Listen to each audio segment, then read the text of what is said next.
అందరికీ ఓ మాట చెప్పదలుచుకున్నాను. ప్రతి మనిషి ఆశ మాత్రం వదులుకోకండి. మీదైన ఆనందాన్ని మాత్రం విడిచిపెట్టుకోకండి. ఎందుకంటే ఎప్పుడైతే అవి విడిచిపెట్టేస్తామో మనలో నిర్లిప్తత వచ్చేస్తుంది. నా జీవితంలో జరిగిన ఓ ఇన్సిడెంట్స్ మీకు చెప్తాను. మా పాపకు పెళ్లి చేసేసాను. ఇంకా జీవితంలో అన్నీ అయిపోయినాయిలే అనే ఓ నిర్లిప్తతలో ఉండిపోయానన్నమాట. అప్పట్లో ఏ దానిపైన ఆసక్తి ఉండేది కాదు. నాకు ఇష్టమైన కవితలు కూడా రాయడం మానేశాను.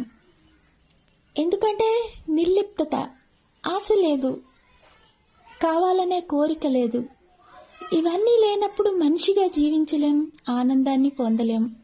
నిర్లిప్తతలోనే జీవితం గడిచిపోతూ ఉంటుంది. అందుకు ప్రతి ఒక్కరూ ఆశాజీవిగా జీవించండి. ఏదో సాధించాలనే తపనతోనే చివరి వరకు జీవించండి. ఎందుకంటే ఎప్పుడైతే అవన్నీ విడిచిపెట్టేస్తామో మనల్ని మనం కోల్పోతూ ఉంటాం, ఆనందానికి దూరం అయిపోతూ ఉంటాం. అయితే నా జీవితంలో అలా ఒక 8 ఏళ్ళు 7 ఏళ్ళు గడిచిపోయినాయి. తర్వాత బాబుకు పెళ్ళి కుదిరింది. బాబుకు పెళ్లి చేశాం. అప్పుడు కూడా నిర్లిప్తతే. అయితే అప్పుడు పాప ఫోన్ కొనిచ్చింది. అమ్మా, ఫోన్లో చక్కగా నువ్వు అన్నీ ఫేస్బుక్ అన్నీ వాడుకోవచ్చు అని. అయితే అప్పటి నుంచి నాకు ఆనందం స్టార్ట్ అయింది. ఫేస్బుక్ ఓపెన్ చేశాను. చిన్న చిన్న కవితలు రాసుకుంటూ ఉండేదాన్ని. ఆ తర్వాత ఇన్స్టాగ్రామ్ కూడా ఓపెన్ చేశాను.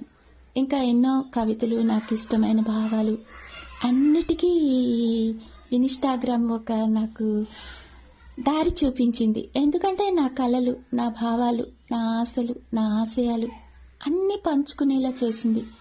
అప్పటి నుంచి ఇంకా గతం అంతా మర్చిపోయాను. ఇంకా నేను ఒక ఆనందమయ జీవితంలో నాలో నేను ఎంతో సంతోషంగా జీవిస్తూ ఉన్నాను. ఎందుకంటే నాకు నచ్చిన కవిత రాసుకుంటున్నాను, నాకు నచ్చిన పాట నేను చూసుకుంటున్నాను, నాకు ఇష్టమైన ప్రకృతిని వీడియో తీసి పెట్టుకుంటూ ఉంటాను. ఇలా అన్నీ నాకు ఒక ఆనందమయ జీవితం. బాధ్యతలన్నీ తీరిపోయినాయి.